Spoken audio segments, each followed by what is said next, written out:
Hello students, नमस्कार। Sunrise education आप सभी का हार्दिक स्वागत है। और हम चल रहे हैं वही RPSC grade first PTI exam 2022 का हल प्रश्न पत्र।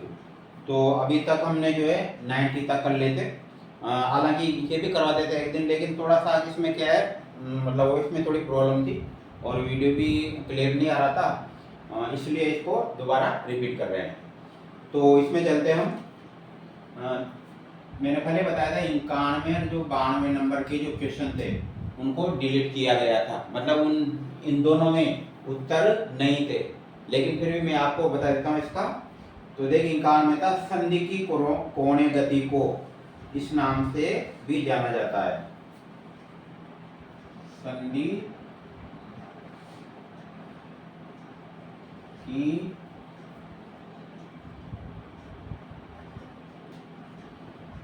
कोणीय गति को इस नाम से भी जाना जाता है। तो वहां पर जो है ऑप्शन दिए थे, पहले में था आकुंचन, आकुंचन, और दूसरे में था प्रसारण,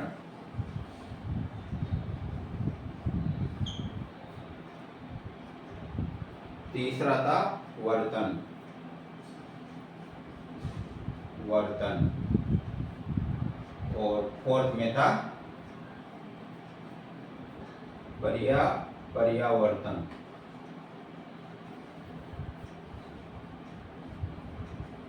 तो इसमें कोई सा भी राइट नहीं है। तो संधि की कोणीय गति को इस नाम से जाना जाता है।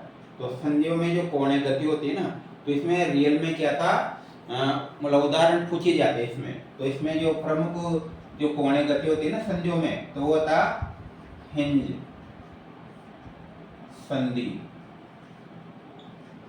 या फिर इसी को कहते हैं कब्जा संधि, कब्जा संधि।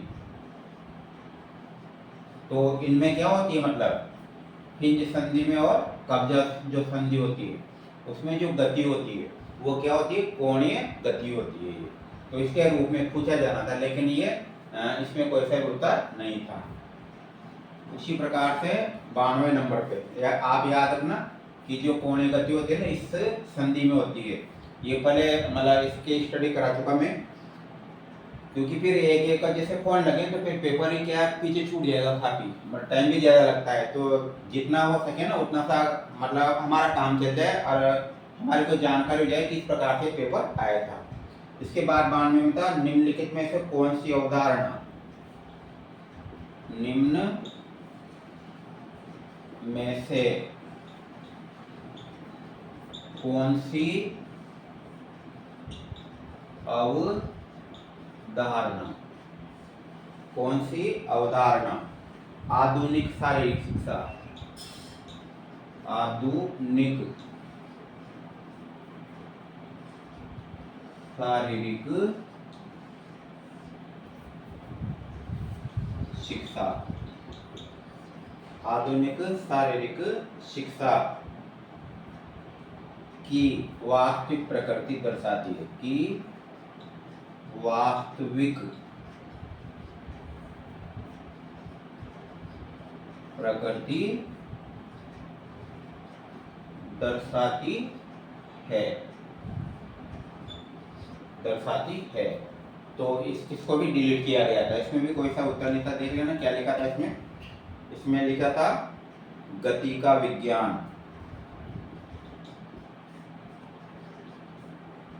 गलत है। गति का विज्ञान क्या कहलाता है, किन्सियोलॉजी कहलाता है। गति का विज्ञान क्या कहलाता है, किन्सियोलॉजी। तो ये हो ही नहीं सकता उत्तर। और दूसरा था आंदोलन शिक्षा, आंदोलन शिक्षा, ये भी गलत था। तीसरा था, देखिए इन प्रश्नों से कई प्रकार की जानकारी मिलती है। तो जो भी पढ़ रहे हैं ध्यान से, उनको बहुत बहुत धन्यवाद। ये तो आपको बाद में पता लगेगा कि आपने क्या क्या स्टडी की है। और वो दुर्भा के जो नहीं पढ़ रहे हैं जो भी उनका वो जाने का, लेकिन जो पढ़ रहे हैं चाहे वो 30 हो या 40 हो, तो आपको जब पेपर आएगा जब पता लग जाएगा कि कितना सार्थक रहा ये याद करना। तो आगे बढ़ते हैं। इसके बाद इसमें आंदोलन शिक्षा हो गया, और तीसरा था इसमें एथलेटिक्स।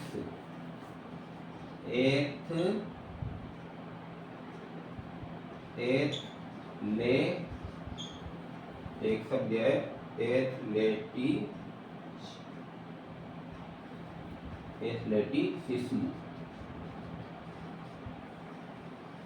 एथलेटिसिज्म। और उसके बाद में शारीरिक प्रशिक्षण, फोर्थ में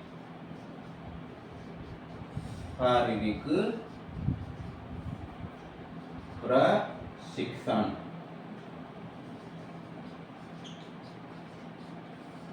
वो कई बार जैसे बोल के दें तो उसमें भी क्या बहुत समझ में नहीं आता, ऐसे बोर्ड पे लिखें तो पूरा क्लियर हो जाता है। तो ये ठीक रहेगा तरीका, चाहे थोड़ा मतलब टाइम लग जाए, अपनी जल्दीबाजी में कहाँ की जिसको जो पढ़ना है पढ़े, नहीं पढ़े तो नहीं पढ़े, है ना।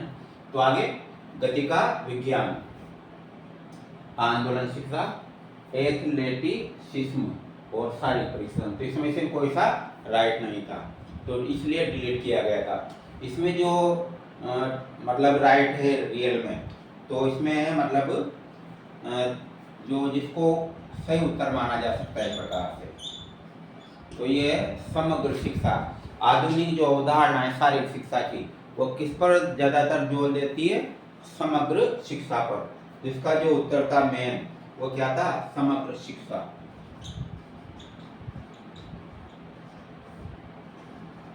शिक्षा यानी सभी क्षेत्रों में, सभी आयामों में शिक्षा देना, हर क्षेत्र मतलब।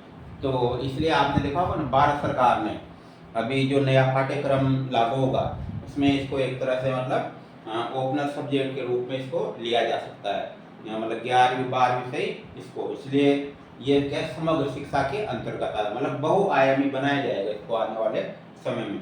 और बिल्कुल है, कई चीजें जो आज शारीरिक शिक्षा में एक क्रेज बन गया नया से, पहले बीपीएड करने वालों की संख्या कम रहती, आज दिनों दिन संख्या बढ़ रही है।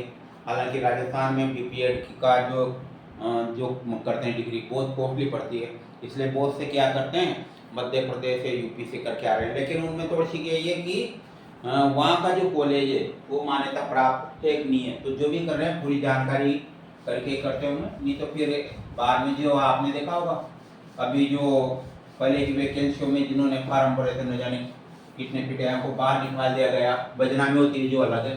तो वास्तव में जो नौकरी ईमानदार से की जाए वही मतलब क्या है, इज्जत दिलाती है, मतलब समाज में प्रतिष्ठा। बाकी अल्प समय के लिए कहीं से भी अगर पैसा तो कमाना तो आसान है, लेकिन उसको इज्जत के साथ कमाना बहुत कठिन कार्य है। तो आगे बढ़ते हैं। इसके बाद में 93 नंबर, मतलब 93। तो ये है बाईचुंग भूटिया, मतलब जैसे क्रिकेट में सचिन तेंदुलकर को माना जाता है, वैसे ही बाईचुंग भूटिया को क्या है, फुटबॉल के अंदर माना जाता है। तो बाईचुंग भूटिया, बाईचुंग एक्चुअली एक होता है भूटिया।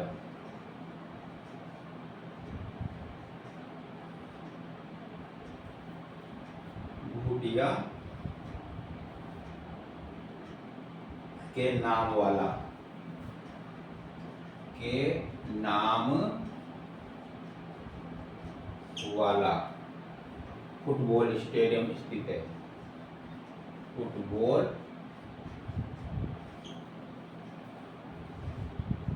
स्टेडियम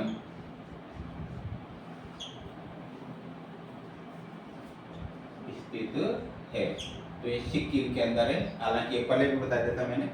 तो ये नामची में स्थित है, नामची शहर का नाम है, और सिक्किम राज्य सिक्किम जानते हो आप, और सिक्किम की जो राजधानी इसको भी अच्छी तरह जानते होगी, सिक्किम की गंगटोक।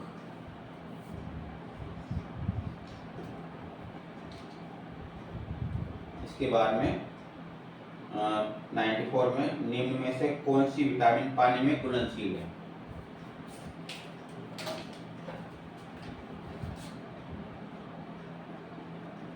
निम्न में से कौन सी विटामिन जल में घुलनशील है?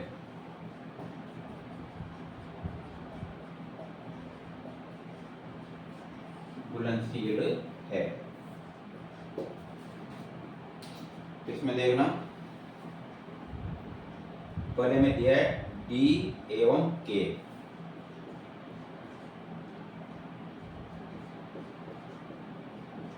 दूसरे में दिया है ए एवं बी।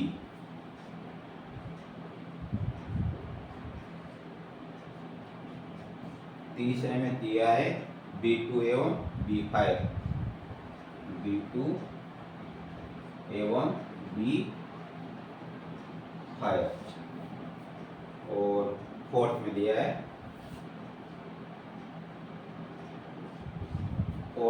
है इसमें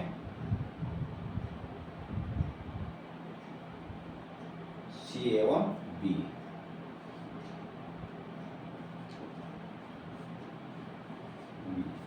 तो ये देखना है कि इसमें से कौन सा राइट है।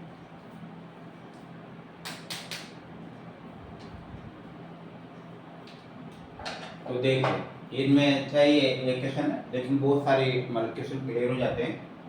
तो पहले तो इसका देखते हैं कि विटामिन दो प्रकार के, जल विलेय और वसा विलेय।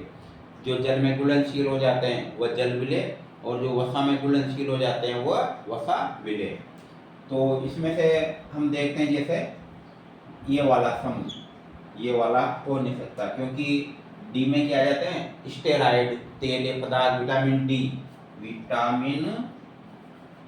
विटामिन जो डी रहती है उसका रासायनिक नाम क्या होता है? कैल्सीफेरोल। याद रखना, रासायनिक नाम क्या होता है? कैल्सीफेरोल।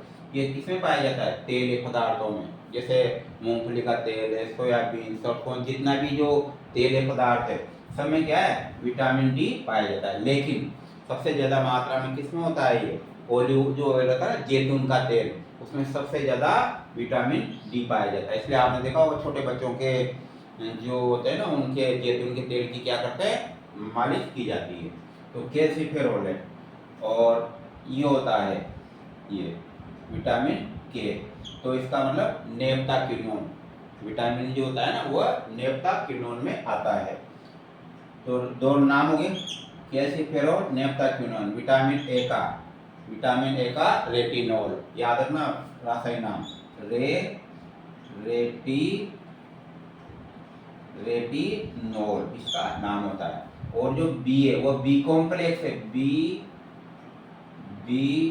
कॉम्प्लेक्स, यानी बहुत सारे विटामिनों का समूह है बी। इसलिए इसमें B1, B2, B3, B4, B5, B6, B9 भी माना जाता है हालांकि, और B12। तो इतने सारे विटामिनों का समूह होता है बी, जिनके सबके अलग अलग रासायनिक नाम है जो मैंने बता रखे हैं। तो इस प्रकार से तो ए रेटिनॉल, और ये भी नहीं है, और B2 और B5, D2 का रासायनिक नाम तो ये होता है राइबोफ्लेविन,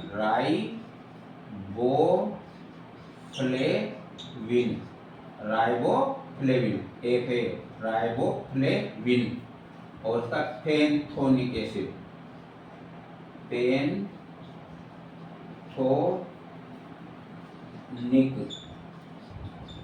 एसिड या पैंथेनिक एसिड भी कहा जाता है। तो ये रासायनिक नाम है इनके। और सी का जो है, सी का होता है एस्केर्बिक एसिड,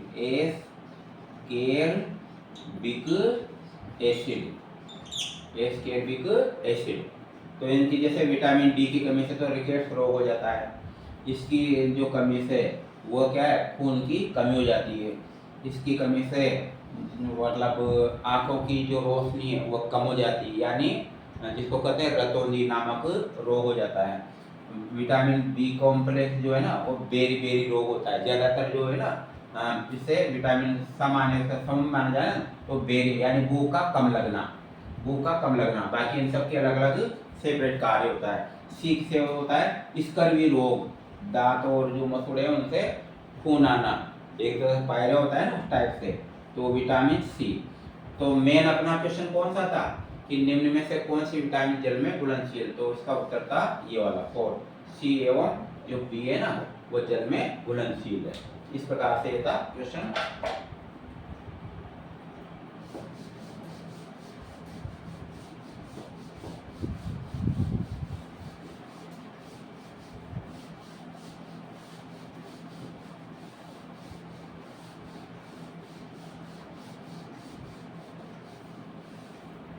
इसके बाद चलते हैं, लास्ट क्वेश्चन है, बाकी कल करवाएंगे। विचार में निम्न में से कौन सी बीमारी आनुवंशिक है?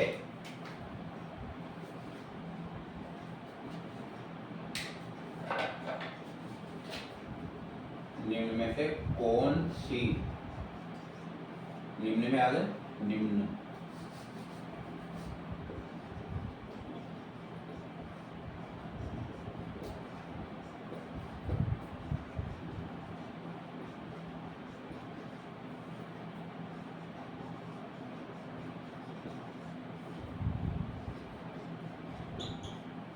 आनुवंशिक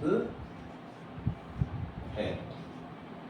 तो देखते हैं, ये मैंने पेपर इसलिए चुना है क्योंकि मतलब इसमें बहुत सारी चीजें जो होती है, चाहे एनाटॉमी फिजियोलॉजी की, मेन तो अपना फोकस उस पर है। बाकी साइकोलॉजी शिक्षा मनोविज्ञान हो तो आप अपने हिसाब से देख लो। तो मेरा फोकस रहता है कि जितने भी एनाटॉमी फिजियोलॉजी किन्सियोलॉजी स्पोर्ट मेडिसिन के क्वेश्चन आएंगे तो उनको अब देखने में, चाहे हम जो है ना पेपर सोल्व कर रहे हैं, लेकिन इसी पेपर से बहुत सारी चीजें सोल्व होती है। तो फटने वाले जानते हैं, क्योंकि चाहे मतलब आपकी संख्या 20 है 30 है, लेकिन वो जो पढ़ रहे हैं वो लगातार ही स्टडी कर रहे हैं। तो यही है, चाहे अपने आप से 2 का बोला हो 5 का हो, वो बात बराबर है। तो बहुत बहुत धन्यवाद। तो आपको मैं एक एक चीज क्लियर कर रहा हूँ इसमें। तो आगे बढ़ते हैं, लास्ट वाला क्वेश्चन है। तो निम्न में से कौन सी बीमारी आनुवंशिक है? नंबर 1 में रेबीज। रेबीज अब देखो चाहे आया है, लेकिन सारा इसको बताते हैं कि दूसरा बी में, इसके बाद रेबीज के बाद में रंग दृष्टिहीनता, रंग दृष्टिहीनता। और तीसरा है पोलियो, पोलियो। और फोर्थ में चेचक। अब समझिए इनका, चाहे क्वेश्चन लेकिन बहुत सारी चीजें क्लियर होगी। रेबीज, पागल कुत्ता, बिल्ली, बंदर, इनके काटने से होता है, याद रहेगा। सुअर हुआ, पागल कुत्ता, सुअर। नेचुरली सुअर जैसे भाई कुत्ते में तो ये मानते हैं, कुत्ता और बंदर जैसे काट, हालांकि आप देखा होगा रेबीज का इंजेक्शन तो नॉर्मल कुत्ता काटे, बिल्ली काटे, बंदर काटे, सुअर काटे जब भी लगाते हैं, लेकिन वो डर के उसकी वजह से लगाया जाता है।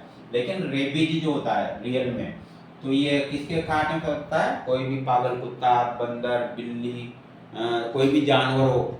यहाँ तक मतलब चूहे में देखा टिटनेस लगाया जाता है, टिटनेस का इंजेक्शन अगर चूहा काट लेता है तो संभावना घट जाती है। लेकिन रेबीज जो रोग है वो आपको समझ में आएगा, इन जानवरों के काटने से होता है।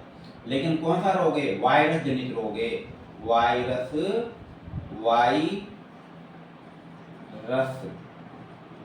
जनित रोग है। और इसका वायरस क्या होता है? रेहेब्डो वायरस, रेहेब्डो वायरस होता है, याद रखना अच्छी तरह से। तो इसमें क्या दौरे पड़ते हैं, आपने देखा होगा, एक और देखना इसको, ये पूरा पूरा सिलेबस है आपके याद है, विभिन्न प्रकार की जिनकी भी बीमारियां हैं वो एनाटॉमी में ये सिलेबस है।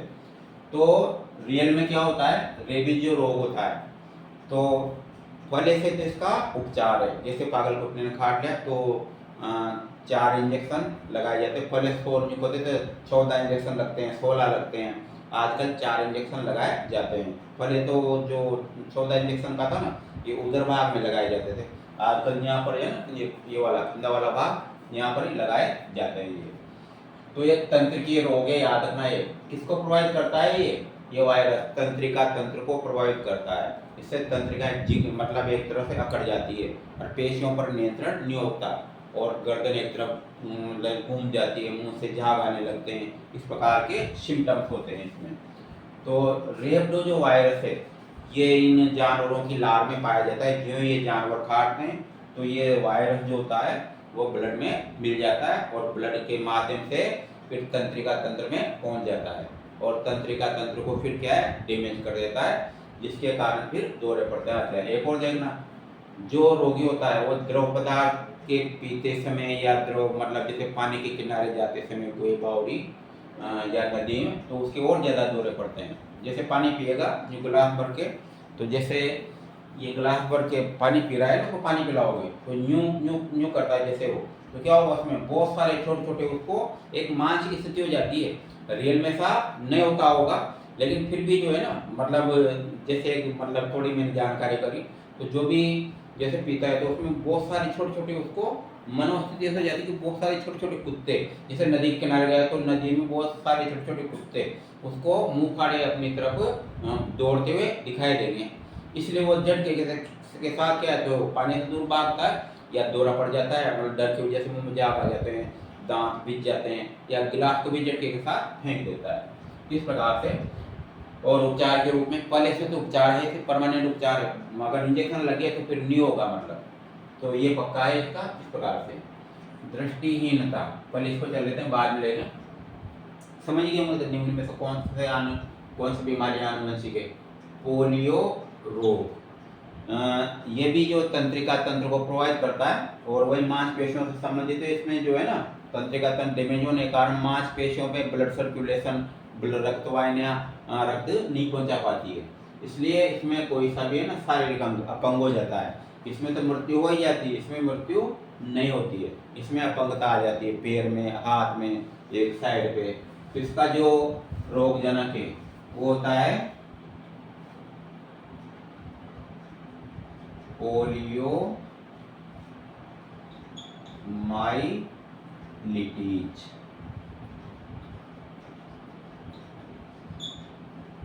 पोलियोमाइलिटीज का वायरस होता है। तो ये भोजन, जल, किसी के भी मतलब माध्यम से, दूध के माध्यम से छोटे जो बच्चे होते हैं ना उसमें पहुंच जाता है। पहुंचता भी अब क्यों नहीं होता? अब क्यों नहीं होता? क्योंकि उनके पहले से क्या है, वैक्सीन लगा चुके हैं। तो पहुंचता तो ये वायरस है, तो वायरस अभी भी है। कई देशों में होता है जहाँ पर धार्मिक मान्यताओं के कारण क्या है, ये वैक्सीन नहीं पिलाई जाती, तो इसके कारण जो है जो ये वायरस पहुंच जाता है। और अपंगता आज भी बहुत से देशों में वहाँ पर देखने को मिलती है। भारत पोलियो मुक्त घोषित किया जा चुका है, भारत में पोलियो का ऐसा कोई केस भी नजर नहीं आता। तो पोलियो माइलिटीज जो है, तो ये छोटे बच्चों में होता है और इसमें मुख्यतः क्या होता है, तंत्रिका तंत्र और पेशीय तंत्र प्रभावित होता है। लेकिन अब ये नहीं होता है क्योंकि इसका क्या है, वैक्सीन मतलब सक्सेसफुल रूप से बच्चों के शरीर में पहुंचा दिया जाता है 5 साल के पहले। चेचक, चेचक का होता है वेरिसेला वायरस, वेरिसेला वायरस, ये वाला जो होता है चेचक, ये भी नहीं होता, होने में तो होता है क्योंकि फर्स्ट बार जो चेचक होगा उसके समय एंटीबॉडीज बन जाती है शरीर में, तो दोबारा चेचक नहीं होता कभी भी जिंदगी में। तो एक बार तो होगा, लेकिन उस रूप से नहीं होता जो पहले होता था, क्योंकि इसका भी क्या है, टीका लगा चुके हैं पहले बचपन में और बाद में भी जैसे 3-4 वर्ष की अवस्था में भी अभियान चलता है तो उसमें लगा चुके होते हैं इसका टीका चेचक का। तो ये नहीं होता, लेकिन इसका जो है ना स्वभाव क्या हो गया, कम हो गया है, एक प्रकार प्रकृति कम हो गई। अब बहुत से कहते हैं, मतलब मैं भी मान रहा हूँ ना, होता है बहुत को होगा, जीवन काल में होगा, निश्चित हुआ और एक बार हुआ होगा, लेकिन उसकी जो है ना उग्रता कम होगी। और कुछ वैज्ञानिक तो ये मानते हैं कि वो वाला चेचक नहीं होता, दूसरा वाला चेचक होता है। तो इसमें इतना इफेक्ट आप देखो, पहले जो जिनकी वो उम्र आज के समय में 60 वर्ष 70-80 वर्ष है, और उनके उस समय हुआ होगा, तो आप देखो पूरे चेहरे पर जो ना, जो चेहरे होते थे यूँ खड्डे खड्डे से होते थे, आँख चली गई, पैर चला गया, पूरे शरीर पे स्पॉट से दिखाई देते थे। तो पहले बहुत भयानक रूप से होता था, यहाँ तक मृत्यु भी हो जाती थी चेचक से। आजकल चेचक होता है लेकिन मृत्यु नहीं होती है। इस प्रकार से ये, और इसके जो वायरस है अभी भी अमेरिका की जो प्रयोगशाला वहाँ पर संरक्षित रखे गए, उनको नष्ट, हालांकि कई बार ये भी आदेश हुआ कि उन वायरसों को क्या है नष्ट कर दिया जाए, लेकिन आगे जो मान लो कभी वापस चेचक लौट के आ जाता है, और चेचक वापस लौट के आ जाता है, तो वापस जो बनाए जाएंगे वो इन्हीं वायरसों से बनाए जाते हैं, क्योंकि फर्स्ट बार जो वायरस होता है ना, उसी के द्वारा शरीर में क्या हो जाता है, इम्यूनिटी पावर, रोग प्रतिरोधक क्षमता उत्पन्न हो जाती है। कहीं 1-2 बार मुझे ऐसे भी स्टूडेंट मिले, उन्होंने कहा हमारे सर 2 बार चेचक हुई थी।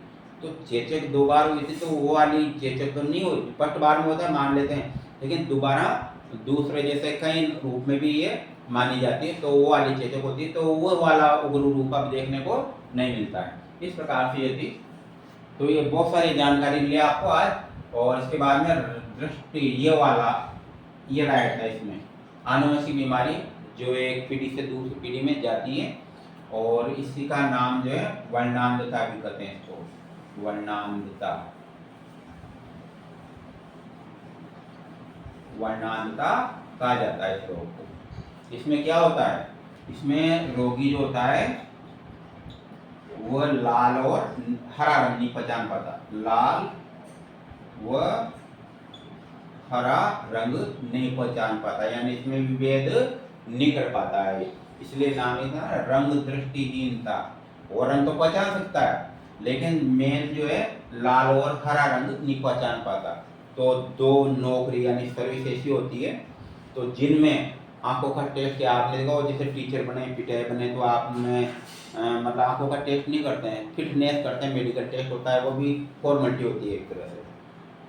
तो इसमें 2 सर्विस ऐसी जिसमें बिल्कुल आपकी आंखों का टेस्ट होगा, क्योंकि इसमें विशेष रूप से दोनों नौकरियों में लाल और हरे रंग का बड़ा महत्व होता है। तो देखा होगा एक तो मतलब पायलट, पायलट जो हवाई जहाज का होता है वो पायलट, और एक ट्रेन का जो होता है ना लोको पायलट, ट्रेन का जो ड्राइवर वो क्या कहलाता है, लोको पायलट, लोको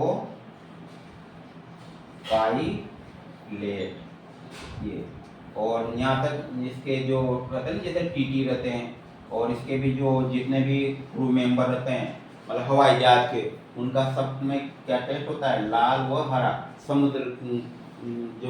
समुद्र के जो जहाज होते हैं, शिप जो होते हैं, उनके भी जो कप्तान या जो भी उनके जो चलाने वाले होते हैं, जो कर्मी होते हैं ना, उनका सबका क्या करते हैं, वर्णांधता टेस्ट किया जाता है। तो ये इस प्रकार की जानकारी थी। अच्छी लगी हो, कोई नए जुड़े हो तो सब्सक्राइब करना, नहीं करो जब भी कोई बात नहीं। और जो कोई परिचित जान पहचान की ज़्यादातर तो जान पहचान के फ्रेंड रहते हैं, तो लाइक जरूर करें। और कोई मतलब अच्छा लगे तो मतलब बिल्कुल मैं यूज करो, बस जैसे आप लाइक करना है जरूरी, ऐसा कोई नहीं, अगर इच्छा पड़े तो करो, अन्यथा मत करो। तो बाकी जो भी स्टडी कर रहे हैं उनके लिए तो मैं लगातार चलता रहेगा, बीच बीच में कभी अर्जेंट काम हो जाता है क्योंकि टाइम नहीं मिल पाता, इसलिए जब भी टाइम मिलता है तो आपको ये वीडियो जरूर मिलेगा। बाकी कल स्टडी करना।